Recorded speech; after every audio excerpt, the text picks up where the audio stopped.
Hi, my name is James Hawkins, and a lot of my friends just call me Hawk. I've been asked to say a few words about what it's like to fly an Apache helicopter. I was in the Army from 1973 to 1976. I was actually in Special Forces on an A-team. I did light weapons and demolitions as my specialty. Then I got out of the Army for a while, decided to go back in and go to Warrant Officer Flight School. After that, I transitioned into the Cobra helicopter, attack helicopter, and also the Apache AH-64 Apache helicopter. So later on, I retired after 20 years and had some great experiences. Thought I would share some of these with you. And just to preface this is on the AH-64 Alpha. This is one of the first, or the first model actually, that came out that was put into service. They've made a lot of variations since then, and the modern day Apache is quite different and even much more effective. Though I think you'll find the A model was the Alpha model was great, just a fantastic bird. But what you see on YouTube a lot of times is you get a lot of the capabilities and the technical aspects, which is great, and they'll show you some footage of some of the devastation. There is no way that you can watch a video and fully understand the amount of firepower that one Apache helicopter puts out. It's just totally incredible.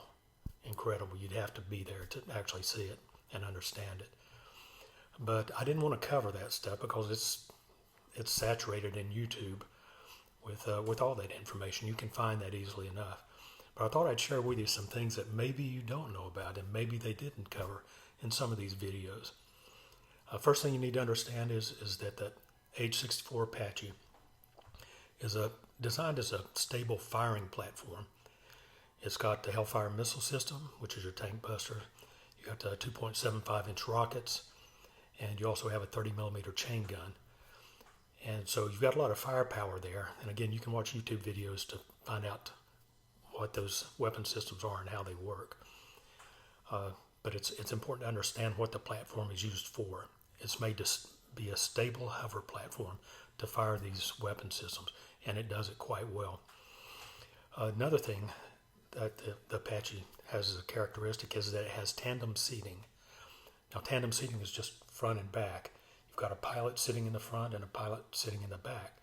Typically, what happens is the pilot in the back flies the helicopter and maintains the headings and the navigation, that type stuff, actually flies hands-on, while the front seater on most missions operates the weapon systems because they can do it very accurately. Both seats can operate the weapon system to some extent. The back seat's a bit more limited than the front seat. The front seat usually does weapon systems because they have extra optics and ways to engage more accurately from the front seat. Still, the weapon systems can be fired from the back seat. Also, the person in the back, or the pilot in the back, is typically designated as a pilot in command, but both front and back seat occupants are pilots. And typically what we did was when we go out and fly, we just split the time about in half as far as pilot in command time, because we track that as co-pilot, pilot in command. But both are very capable of flying the aircraft, and it can be flown from either seat. But what makes it really interesting, getting to some of the neat stuff here that people don't understand, is just how busy both cockpits are, regardless of what's going on any mission. And if I could just bring somebody in and let them sit in the cockpit like a fly on the wall and watch. As a backseater, I'm busy. I've got 3 radios that I'm listening to and answering. My front seater is sharing some of the responsibilities in that aspect, but we have to coordinate that. Sometimes we have to change frequencies on these radios and keep up with that the whole time we're flying, and looking at all the instrumentation inside and making sure everything's flying or working as it should be. So that just gives you some idea of what's going on. The other thing is that people don't understand is that the helmet that is assigned to an Apache pilot is actually custom made for that individual pilot. It is custom fit, and it's made so that you have a monocle called an IHADS. It's an integrated helmet display sighting system that folds down. It's mounted on the helmet and it folds down in front of the right eye. And that is bore-sighted. It's lined up, almost like you would bore-sight a rifle and adjust the sights. It's made for that individual pilot. And so that helmet stays with that pilot no matter where they go to a new duty station. And it's really incredible the way that works too. There's a lot of symbology on this monocle, or the IHADS. It tells you, it gives you some of the information, like how much power you're pulling in, what the heading is, that type of stuff. There's in coordination with the TV screen that's on the dash and the IHADS. I could look and see where my front seater was looking. It had a little cursor, and I could just move my head over and line it up inside the monocle. And if I lined it up on his little dot, I could tell exactly where he's looking. He says, "Hey, I got a bogey at 2 o'clock low." He said, "I'm looking at it now." So I just line mine up with his, and I'd be looking at the same place he's looking at. But the thing about this IHADS was that it was slaved, or the cannon actually, or the 30 millimeter chain gun is slaved to this IHAD, so that wherever I turned my head, that's where that gun was pointing. And I could put plus or minus 650 rounds a minute of 30 millimeter on target by pulling the trigger, deactivating the safety and pulling the trigger. So it's pretty amazing in that aspect. So it helped out with the target acquisition in some ways, but the primary focus of the front seater is to use the sophisticated targeting system that they had up there, and that worked quite effectively. We used it in Desert Storm, and it actually performed better than what the specs said it would for a lot of these systems. There were some challenges, however. Something else that we can do with this IHADS is it allows us to fly in total darkness. You know, there's some night vision goggles out there that use light, limited amounts of light, and amplify them so that you can see what's going on. This actually uses infrared. It's forward-looking infrared, FLIR. We called it FLIR. And when we had this monocle in front of our eye, pitch black, we could still see, because of the contrast of the heat signatures between the vegetation, the pavement, vehicles, that type of stuff, human beings, whatever, we could see that in total darkness from quite a distance away. The front seater had the capability of magnifying it and reaching out there and really getting a close look using the same type system. But we used this as a way to fly in total darkness and a way to engage the targets in total darkness. But getting back to the IHADS and the FLIR itself, there were some challenges, even though it sounds really neat, and it is, but there are some challenges in using this. When we would fly, you have to understand that at nighttime, we're flying at night, and say we're flying formation, and we've got the IHADS in front of this eye. This eye is unaided. We're using standard night vision for this eye. So what we have to do is, the symbology that I'm after is mostly in this eye, things I need to know.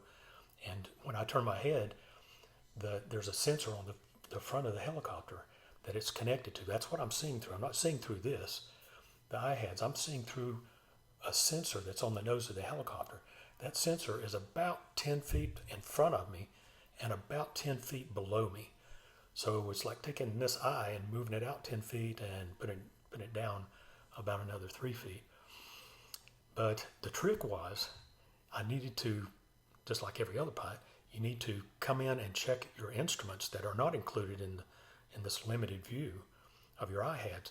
Check the instruments and your warning lights and that type of stuff with your naked eye, your unaided eye, and then switch to this eye, mentally switch to this eye. So this is your primary focus. And we got to where we did that mentally. You're literally looking and processing information through this eye. And then when you need to, you just switch back and you use this eye to scan the inside instruments that you need to and get that information. Or looking at the radios, whatever it is you need to do. We try to spend minimal time in the cockpit, looking inside the cockpit. The main focus should be on the outside and maintaining control of the aircraft. So we didn't spend a lot of time inside, but still we had to have that capability of doing that. It was a real challenge in the beginning when you're learning to fly it. But something else that, just keeping that in mind, here's another challenge we had. Let's say we're flying formation, okay, just a standard V formation, or not a trail, but a V formation. And let's say I want to take a look out this side to my left and take a look and just get an idea of where this wingman is on the left. Okay, so I look out the left door and I may catch the nose, just the nose of it, just peeking past where my field of view is, so I can pick up on it. And so I can see him with my naked eye, and I may be able to pick him up with this one, but you gotta understand, it's like taking my right eye and moving it 10 feet that way and 3 feet down.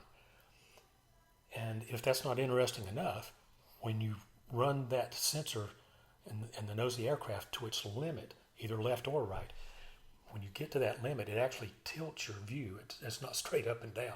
It tilts it slightly. So you have to anticipate that.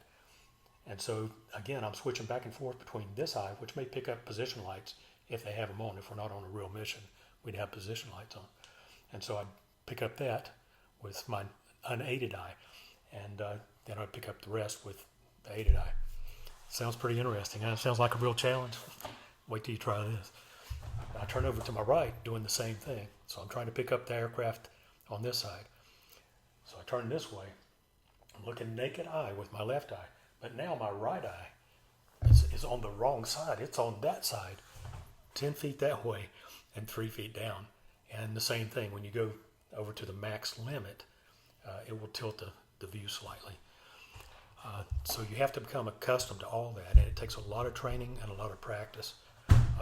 It is doable, obviously, or nobody would be doing it, but it's not easy, and not everybody can do it.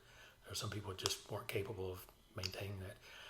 So as you can see, there's a lot of multitasking involved in the cockpit, and that's just part of it. Another challenge is, if it weren't bad enough, is that when you're using FLIR or infrared, you're depending on the heat signatures, basically, and the contrast between different objects that you're looking at through the FLIR and the IHATs. But twice in a 24-hour period, there's something called an IR infrared crossover. And that's when the temperature of all the things you're looking at, whether it's vegetation, pavement, vehicles, whatever, comes really close to within a few degrees of each other. And when that happens, sometimes it comes close to exceeding the capability of the FLIR. At least it did in the alpha version. And so everything starts running together. There's no clear lines. You can still make it out pretty well, but you have to wait for that crossover to go the other way, and to where things cool off a little more during the night. And then when the sun comes up, you're going the other way, and things have to heat up and then show a different contrast. So you have those to deal with. And we actually had charts that told us when the IR crossover happened, estimated times, and it depended a lot on the weather. If you had a light, cool mist, drizzle in the air for hours on end, it would accelerate it and bring things down to making them pretty close to the same temperature after a while. So those are a few things that challenges we had to address while we're just operating in just a normal environment, let alone combat. You know, you're still dealing with all this stuff. There's a lot of good things about the Apache as far as the survivability of the Apache. It can take direct hits in the main rotor blades, the tail rotor blades, throughout the fuselage. Even the fuel cells themselves are self-sealing for certain calibers of ammo that might pierce it. And that in itself helped a lot. We had armor plating around the seats. The canopy itself, some people have a misconception that the canopy is bulletproof. It is not. It is plexiglass, and it is tough. It's very tough, but it's not bulletproof. But the seat was very much bulletproof. But we had, when I was in Desert Storm, we had one bird that came back that had a bullet hole right in the the center of the mast. It looked like it came right over the pilot's head and pierced the main mast on the Apache for the main rotor blade. And the way it's built is you've got an outside portion of the rotor mast and then an inside portion of the rotor mast. And this, I'm not sure what caliber it was. It was almost big enough to where I could put my index finger through it. But I was told by maintenance later that they'd taken it apart to fix it, obviously. But the bullet was still down in there, and it had scored the inside mast, but it didn't do any damage. Nothing that couldn't be fixed anyway. But they replaced it all, made it good again. But that's just part of the survivability. You also have the crash worthiness portion of it. This aircraft was made to take an impact, especially if you landed wheels down and crashed. The landing gear itself was made to collapse and act as a shock absorber, which is what it is. But it would collapse in a way that would absorb some of the G-forces. In addition to that, the seats that the pilots sit in have special types of almost like shock absorbers, but these struts that hold the seat up, and you can adjust the seat up or down, to reach the controls as you need to. But they're made so that when you do have a hard impact, the seats and the struts also collapse and absorb some of the G-forces there. The chain gun underneath the nose of the helicopter, when it hits a hard impact, it will come up into a well that's made just for that, so it will come up so it absorbs some of the impact also, some of the G-forces. And it works quite well. Tell you how well it does work. Many years ago at Fort Rucker, Alabama, where we do the training for helicopter pilots mostly, we had a crew, Apache crew out. They were at a 400-foot hover, and they had a tail rotor failure. For those of you who aren't familiar, the tail rotor is the anti-torque portion of the system that counteracts the torque from the main rotor system. Well, once you lose that, it's not going to be a good day. From 400 feet, they hit the ground. One of them actually survived, which is unbelievable. There was not too many aircraft that could have that type of reputation. So it is a very crash-worthy type of helicopter. Something else that we did was we did hot refueling.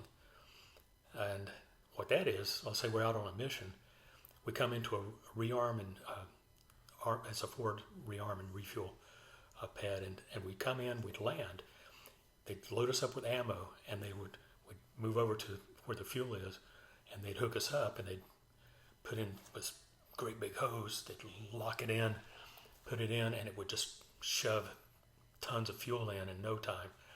And then they'd unhook us, and the refueler would give us a thumbs up that we're good. But before they started that process, we would land and go down through a checklist, and we would shut down the engine on the side that they're fueling. We'd leave the other engine running, and that's so we just had to start one engine back up, and we kept all the other systems running, so that way we could get out of there quicker when we needed to. And that had its own risk. We did have one event where one Apache was being refueled, and the refueler had the refuel nozzle in there, and it broke loose. And the valve that's supposed to automatically shut off the fuel flow from the hose had broken or had become inoperable, and it just squirted fuel straight up into the rotor system, and the downwash pushed it over into the engine on the other side. They had the engine shut down on the proper side, but the fuel went down through the intake on the engine on the other side and caught the aircraft on fire.